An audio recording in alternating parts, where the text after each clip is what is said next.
I'm really excited to bring on our next guest today. Author Andrew Cotto is an award-winning novelist and a regular contributor to the New York Times. His new book, Black Irish Blues, is about a runaway who returns to his hometown with plans to buy the town's only tavern and end his family's Sicilian curse. The Sicilian curses are particularly difficult to get over. Andrew joins us live, and he's going to cook for us because food is such an important part of all of his stories. And Andrew and I have worked together on a couple of projects as well. He's also been a guest on Cara's Cucina. Hello, my friend. Hi, Cara. How are you? Good, thank you. You okay? Yeah, you're I got to say first. Good. Thank you. Lisa Marie was carrying you during that jet segment. My goodness. No. I told her. Cara's going to carry me through this since you guys are friends. So I'll just let you guys work well together. We know each other's strengths and weaknesses, and we can step in where need be. Well, I'm guessing you know food more than Cara knows football. Well, I don't know, no, but Cara's my go-to when it comes to food. I mean, I like to eat it, but she like. Let's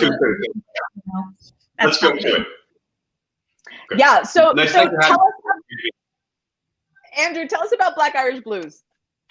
Sure. It is a sequel to a previous novel. That's what sequels are, obviously. It takes place in northern New Jersey, in a sort of a fictionalized version of my hometown of Glen Rock, though I had to fictionalize it to avoid getting in trouble with anybody. But the character grows up in this town, just like I did. In the previous book, which is this one here, Outerborough Blues, it tells the story of this character, Caesar Stiles, and his family, who's have a tragic history. The father is a Irish orphan from the Bronx. The mother is a Sicilian, first generation, haunted by a family curse because apparently her mother came to America not to assimilate and immigrate, but to kill somebody. And according to the mother, this put a curse on their family. And if you look at the story of this family's existence in northern New Jersey, where our character's growing up, she might be onto something. Things go really bad for this family. So Caesar ends up running away at the age of 15. He travels around America for 10 years, all detailed in the previous novel, Outerborough Blues, and he returns home. At his mother's request, as she is on her deathbed, and she wants to tell him about the family curse and beg him to break it, which her remedy is to have him stick around, to not be transient, to make a home and start a family and do what immigrants are supposed to do in America. And he tries. He moves to Brooklyn. He settles in a neighborhood. He finds himself as sort of a detective of sorts by chance, though he's a chef by trade. And once he solves this mystery in Brooklyn, he realizes that he really needs to be closer to home in order to end this curse. So he moves back to his hometown, crossing the George Washington Bridge, as seen in the cover there, buys the only inn that the town has, refurbishes it, and tries to set up what he believes to be a normal life. And it doesn't work out that way because there's all these ghosts from his past lurking around. There's a new mystery involving a missing person. So it all sort of intertwines into this really sort of fun, noirish mystery with lots of food. Where did the inspiration for this story come from? Well, that's a great question. These stories in particular are really figments of my imagination in large part, but the origin for this series is truly that not my grandmother, my mother's grandmother did come to America for revenge. She left Sicily to find the man who had left her sister at the altar. And when I heard that story, and I was in my teens that came to me, I thought, wow, this is so fantastic. And this has got to be, something to sort of jumpstart a narrative. And not even knowing I'd be a writer someday, I just had it in my head. And when I started getting into noir as a really fun sort of genre to write in, this came right to me, and I'm all over it. Wow. Andrew, what Sicilian man? I had a Sicilian grandmother, and she was tough. They are. I remember my mother's grandmother when I was a kid sitting in the corner of the kitchen of my grandmother's house, just with this knife she had, the knife that she apparently came to kill somebody with, just peeling raw garlic and eating it off the knife blade. Raw garlic, looking at us kids like, I hate you, right? Like do all this kind of stuff. She didn't speak. She just made gestures at us. And it was like, yes. Fine. Hey, like they said in The Godfather, in Sicily, women are more dangerous than the guns, right? Absolutely. Absolutely. Andrew, so what I can't, you know what, I don't actually have Sicilian ties, but I sometimes, I know a lot of Sicilians and yeah, it's a rough bunch. They're a tough bunch. Andrew, what role does food play in this story? Because food is so much a part of all of your books. Yeah, I mean that's why we're friends, right? We run in food circles together, and I didn't intend to be a food writer when I was I love food and I love literature, and I never thought they would intersect. But as I started writing novels, I started feeding all my characters. I just felt like they should be what they chose to eat, and if they chose to prepare food for other people, said something about them. It was a matter of character development. So even in my first book, which isn't like food centric book, the character is Italian American from Queens. It's a coming of age story called The Domino Effect. But a big part of his reconciliation with his estranged father is them remembering the things they used to do together involving food when he was growing up. They go shopping for the Feast of Seven Fishes. They take sandwiches from a latticino of roasted pork with mozzarella and gravy on it. And he starts to remember, eating with my father was one of the things we enjoyed together and why we were so close. So I sort of built upon that food-based narrative, and with each subsequent book, in Attleboro Blues, I decided to make the protagonist a chef, not a detective, to make it different, but also he's sort of a reticent soul, and so it's hard to get him to emote on the page, so I have him cook for people, and his cooking for people is how he communicates, how he shows who he is, and that he actually is a caring, loving person, even though he's quite quiet and reserved and even a little bit dangerous. Not knife eating garlic dangerous, but dangerous. And then I went bonkers on the food. My agent at the time said, you got to write something that has more food in it. So I wrote a book set in Italy. This is how we met, Kara, right? Cucina Tipica. Yes. I have it right.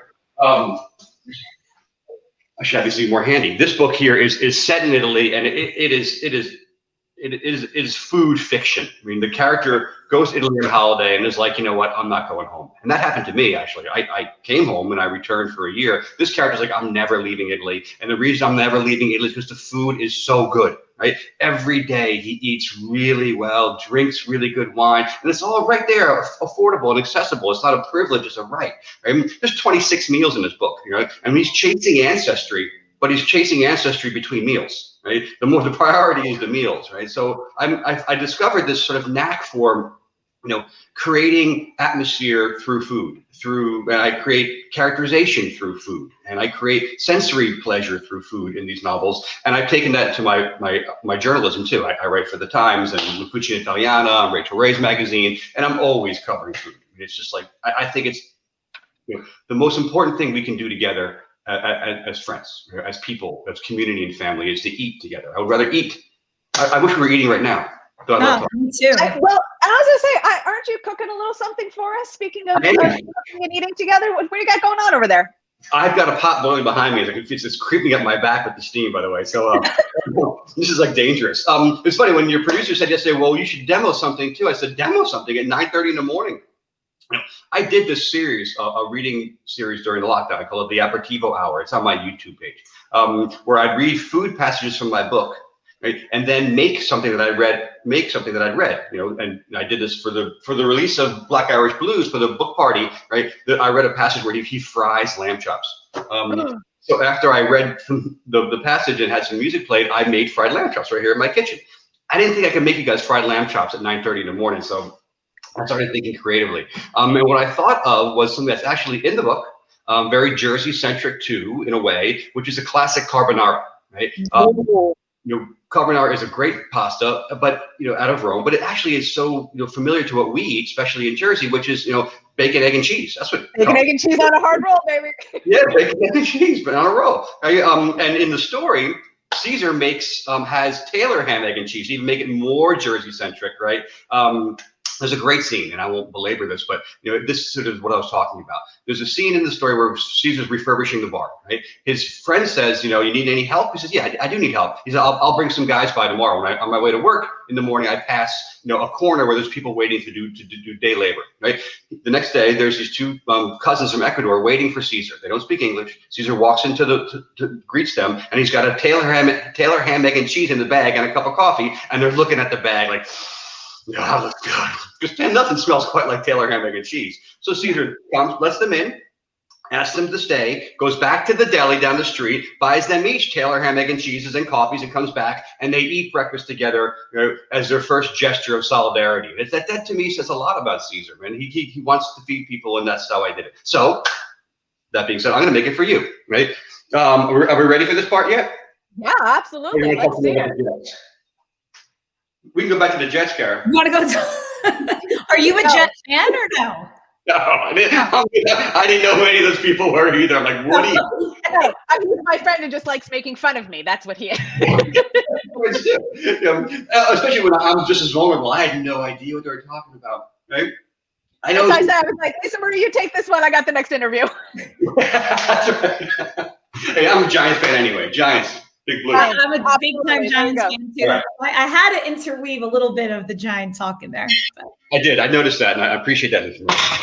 Andrew, I'm very interested to see how you do your carbonara, because I know there's a couple of different tips or techniques that I have read online, because carbonara is something I've been trying to perfect under quarantine here. So I'm excited to see how you do this. Yeah, I've had a lot of carbonara in quarantine. It's like my go-to food. What I'm gonna do is first get the pasta in, obviously. You gotta put a lot of salt in your pasta. I'm sorry. I mean, it should be like the ocean there, right? And this is just a regular old spaghetti. That's what I had in the cupboard. I need tongs, excuse me. So, and just, for anybody who doesn't know, carbonara is basically, well, since we were talking about bacon, egg, and cheese, really, at its most basic level, it is bacon, egg, and cheese pasta. But the idea is to have a nice, smooth, silky sauce from the raw egg, not to cook the eggs and get pasta with scrambled eggs. So that's kind of, it's a simple recipe, but it needs a technique. It can't be any more simple. It is literally 4 ingredients, not counting the salt. It's pasta, bacon in whatever form you choose to use it, cheese and egg, right? And a little pepper, 5. Because the pepper is the carbonate. This is a Roman dish that we believe originated out of the rations that the American soldiers had left over in World War I when they were stationed around Rome. So they had bacon and eggs and cheese, in the American packet, and the Romans turned it into carbonara. Of course they did. Pepper to add some blackness, because the people who worked the mines, the coal mines, used to eat it. That was what they fed them, right? So carbonara is carbon. All right, I'm gonna get my timer going here so I don't do this. This is one of the times we cook about like just a little bit short of al dente. I know we like these days to cook our pasta like a minute or 2 short and finish it in the sauce, right? I don't do that here because the sauce isn't warm. This is a room temperature sauce, and here's the sauce. This was in my fridge as of yesterday, right? Eggs. We all know what eggs look like, right? Yes. The key is this big bowl, though, right? Equipment is the key to getting things right. I need this big bowl here to make this right? And you'll see why. I'm gonna whip in some pecorino romano, right?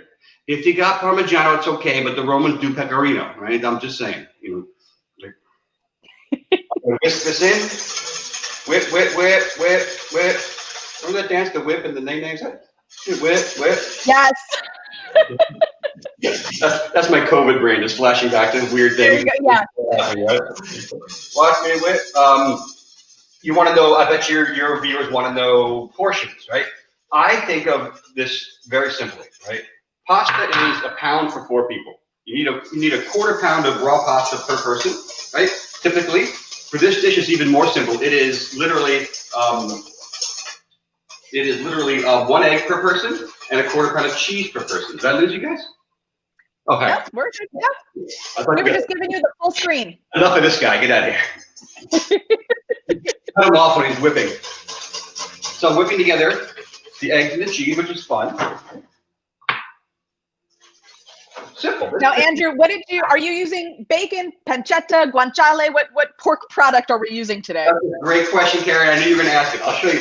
Typically, for my pasta dishes, I prefer guanciale, which is the jowl of a hog, right? If you Google my name and guanciale, like 8 stores of them. I'm like the guanciale diary guy.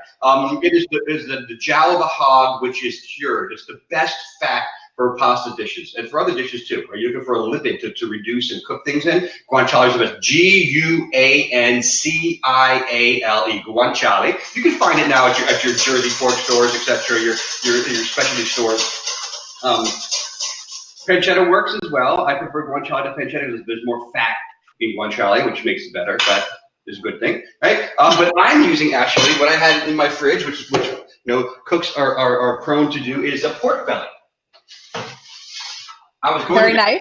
I was going to make porchetta, but instead I used it for this. Woo! Look, it's falling apart. Can you see it? I can see it. It does. It looks beautiful. If I pick it up, it's going to break, right? Oh! Wow. This is all the skin on top, right? Which is beautifully crispy, right? And all the fat drips off the top and cooks the belly. This is all the belly, right? I know. I just want to I know, right? how much you give me to eat it all right now? I'll be right over. Chug, chug, chug, right? It's just delicious. And what I also have by doing this, the slow rendering of the belly, is I have all these drippings in the bottom of the pan here too, which I'm going to use as well, right? So my pasta's cooking. I'm killing time here between pasta cooking. It's got 3 minutes left. Oop, I just spilled some pasta water. You do want to mix your pasta while it's cooking, so to make sure it's not sticking, right? That's one of the reasons I put all that salt in there is to keep it from sticking, but you also want to give it a twirl, right? Yes. While I'm letting this cook, I will tell you that I have a sequel to Cucina Tipica coming out in March, right? This is kind of crazy in that, novels take like 2 to 3 years to write for most people, right? Me, a little bit longer. I'm a little bit slow, right? When the lockdown happened, I was like, I can't, I was working on something else. I said, I can't do this. I have to go to Italy every single day. So I sat down every morning and wrote the sequel to this, every day, with the exception of maybe every 2 weeks I take a day off, right? And I wrote the whole thing in 6 months. Wow. I contacted my publisher, and they're like, actually, we have a spot in March for publishing. You want to put it out this in 2021? I was like, oh, hell yeah, right? So this book was conceived last March. It'll be published this March, right? The sequel to this, right? And it takes place in Rome, where they have carbonara. That's, there's a segue here.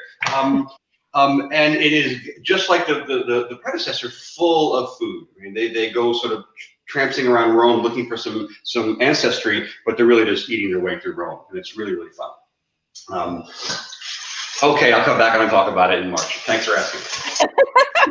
Hey, Andrew, while you're mixing up over there, we actually got a comment from one of our Facebook viewers, Sue Corletta. Can't wait to receive my pre-ordered book, a fellow food-loving Glen Rocker. Love the bacon, egg, and cheese analogy. Nice. Who's it from? Sue Carletta. Oh, hi. Have fun.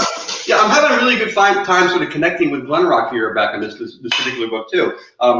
Just because it's set in the town, and I fictionalized the characters for the most part, but drew from some of them too. And I'm getting lots of fun sort of hometown support from my Glen Rockers, which I really appreciate. It's a great town. Okay, I'm gonna put a little carbon in my sauce, and I'm almost done. Very nice. Yes. So I have I'm curious, again, how you use the bacon drippings. I have my, again, like I said, I have my own way of putting this all together, so I'm always curious to see how other people do it. Yeah, this is gonna be good. I'll show you. Okay, so here's the key.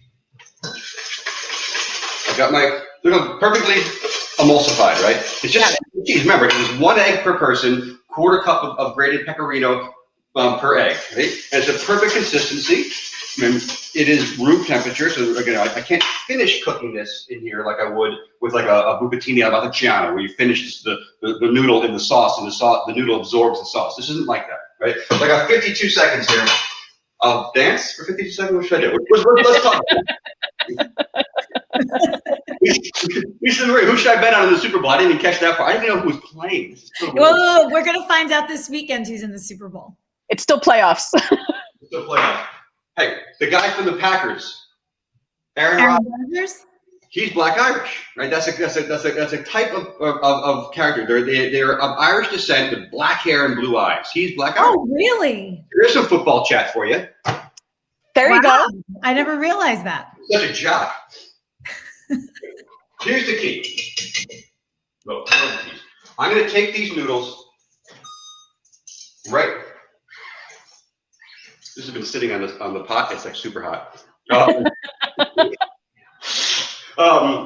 Right into the pan, and I'm not gonna drain them, right? I'm not gonna shake them. I'm gonna go right from the pan here, right? This is the key. You can do a little draining, but I want that pasta water in here. It's gonna thicken the sauce. This is one of those things that makes restaurant cooking better than home cooking. Most home cooks don't know that you do this, right? You take it right out into the sauce, right? That pasta water has been fortified through the starch that was released from the pasta, so it's a thickening agent, right? Oh, and it smells so good. And I'll get the bacon in later, Cara, I promise. Putting it in. This is going to be my breakfast. I wish it was my breakfast. No, I know. I know. Now I haven't eaten yet either. Now I'm inspired. I'm like, do I have enough to make this happen this morning? When are they going to invent? I mean, they've invented so much. Like, I'm sure in the future there's going to be a way for you to cook and then, like, through the computer, give it to us. Right? I'm going to put it in some device. It's going to like a transporter. Yeah.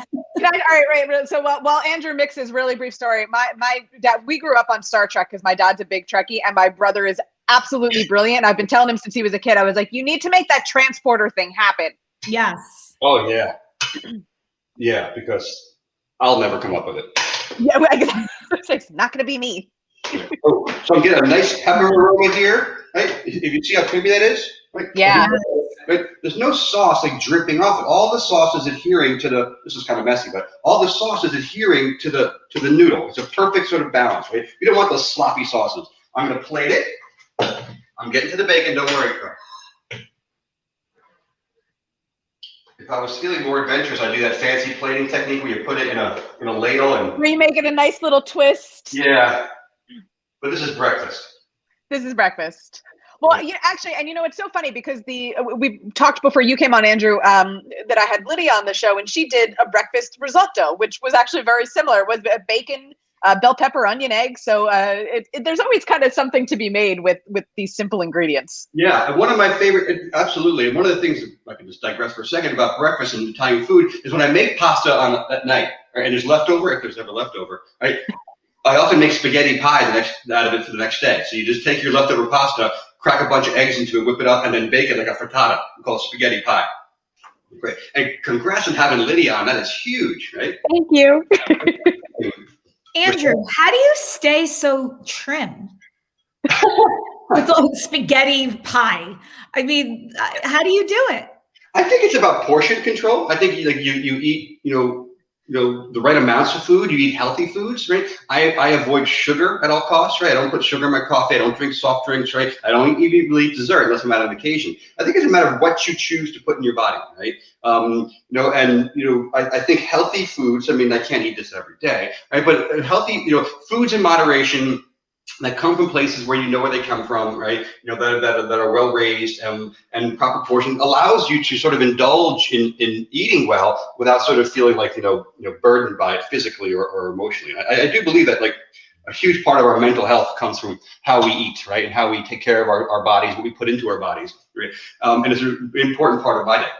If I ever wrote a memoir, it'd be called "Killing Time Between Meals." Because I'm just so about food informing my existence, and it's important that if I'm going to be so into eating, that I do so well. Yeah. Okay, so I chopped up some of the pork belly already. You see the cracked ones on top, right?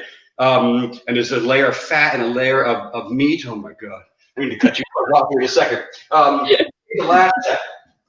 This is what we call as gilding the lily, right? I'm going to take some of the drippings. I knew those drippings came in somewhere. I'm sorry? I knew they came in somewhere. Oh, yeah, right. So I cooked that pork belly on a rack, right? Collected the drippings. I'm going to take those drippings and anoint with them, right? Not too much. I don't want to be gross. I'm not like eating like a fat smoothie here, right? I'm just drizzling on top to add a little extra unctuousness to it. Then I'm gonna sit down and eat it once you guys leave me alone. That looks absolutely beautiful. It looks delicious. Andrew, where can folks buy your old books, your new books, your upcoming books? Where are we headed? All the books are available at the regular places, right? Amazon, Barnes and Noble. I'm always a big advocate of purchasing from small bookstores. If you can, support them, especially now. Most bookstores are probably not going to have my books on the shelves. They have limited shelf space, but they're available through all major distributors and a traditional publisher. So all they got to do is ask the bookstore owner if they don't happen to have it on the shelf, just to order it, and they can have it in a couple days. Everybody prints on demand these days, so they can get it that way. Or, of course, there's the old regular Amazon, Barnes & Noble, et cetera, et cetera, et cetera. My website has information, andrewcotto.com. I'm on social media. I follow everybody back. I love interacting. So, I'm probably the most extroverted writer in the world, as you're figuring out at this point. I love to interact with people. So if you want to follow me, Instagram, Facebook, Twitter, it's always Andrew Cotto, one word. I'm there. My website, my YouTube channel has videos of all the readings that I did from my kitchen and the aperitivo hour. Has me reading in Italian. One of my books is translated into Italian. I read from that on the website. They're all there. I got to eat now, guys. Awesome. Yeah, no, I don't blame you. Thank you so much, Andrew. We always I always enjoy talking to you, and I hope to see you guys. See you again soon. Hopefully, when the new book comes out in March. Yes, I'll look forward to seeing you guys then. I'll make fried lamb chops. That works. Awesome. And send some over this time. I hope so. We'll do it in person, okay? Yes. Great. Thank you so much, guys. Thanks, Andrew.